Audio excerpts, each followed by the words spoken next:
याच्यातली ते नंबर्स आहेत.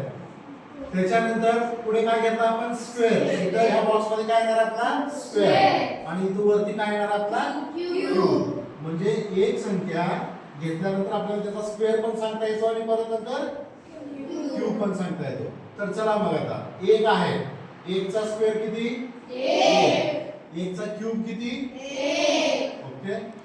समजा मी आता पुढे गेलो. आता माझी संख्या किती आहे, नंबर किती घेतो आपण 2. 2 चा स्क्वेअर किती 4 आणि 2 चा क्यूब किती 8. चला कोण करून दाखवतो आणखी 5 चा करून दाखव बरं आता. चल 5. हा 5 चा स्क्वेअर कोण सांगता, तू सांग. हा तू सांग. 25 आहे का 25 त्याच्यात हो बरोबर.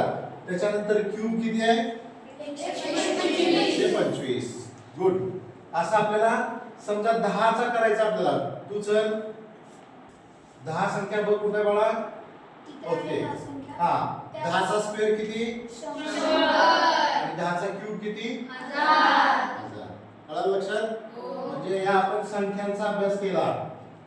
या संख्येवरून आपण काय केलं, जी दिलेली संख्या आपण 1 ते 30 संख्येपर्यंत आपल्याला वर्ग पण सांगता येतो आणि त्याचा घन पण सांगता येतो.